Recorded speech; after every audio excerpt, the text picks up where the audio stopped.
قارون حضرت موسیٰ علیہ السلام کے چچا یسر کا بیٹا تھا۔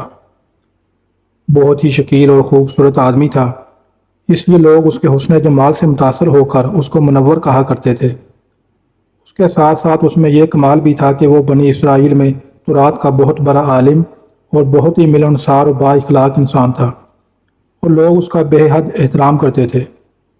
لیکن بے شمار دولت اس کے ہاتھ میں آتے ہی اس کے حالات میں ایک دم تغیر پیدا ہو گیا، اور سامری کی طرح منافق ہو کر حضرت موسیٰ علیہ السلام کا بہت بڑا دشمن ہو گیا اور اعلیٰ درجے کا متکبر اور مغرور ہو گیا۔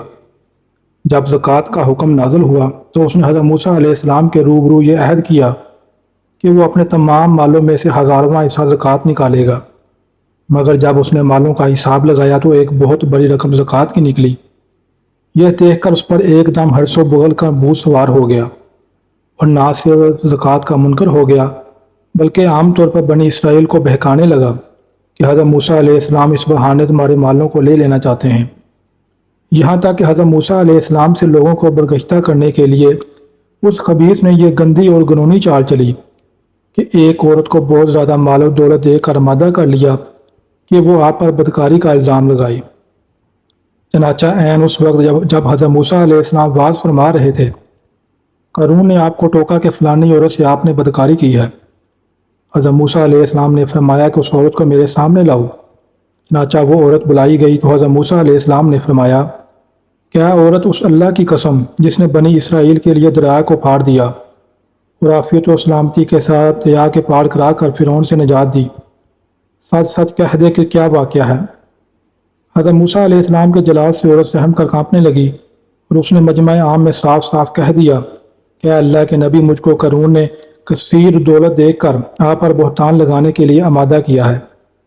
اس وقت حضرت موسیٰ علیہ السلام آپ دیدہ ہو کر سجدہ شکر میں گر پڑے، اور بحالت سجدہ آپ نے یہ دعا مانگی کہ یا اللہ، قارون پر اپنا قہر و غضب نازل فرما دے۔ پھر آپ نے مجمع سے فرمایا کہ جو قارون کا ساتھی ہو وہ قارون کے ساتھ ٹھہرا رہے، اور جو میرا ساتھی ہو وہ قارون سے جدا ہو جائے۔ چنانچہ دو خبیثوں کے سوا تمام بنی اسرائیل قارون سے الگ ہو گئے۔ پھر حضرت موسیٰ علیہ السلام نے زمین کو حکم دیا کہ اے زمین، تو اس کو پکڑ لے، تو قارون ایک دم گھٹنوں تک زمین میں دھنس گیا۔ پھر آپ نے دوبارہ زمین سے یہی فرمایا تو وہ کمر تک زمین میں دھنس گیا۔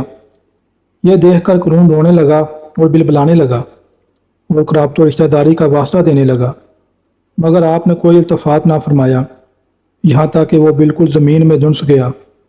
دو منحوس آدمی جو قارون کے ساتھی ہوئے تھے لوگوں سے کہنے لگے کہ حضرت موسیٰ علیہ السلام نے قارون کو اس لیے دھنسا دیا ہے تاکہ قارون کے مکان اور اس کے خزانوں پر خود قبضہ کر لیں۔ تو آپ نے اللہ تعالیٰ سے دعا مانگی کہ قارون کا مکان اور خزانہ بھی زمین میں دھنس جائے۔ چنانچہ قارون کا مکان جو سونے کا تھا، اس کا سارا خزانہ سبھی زمین میں دھنس گیا۔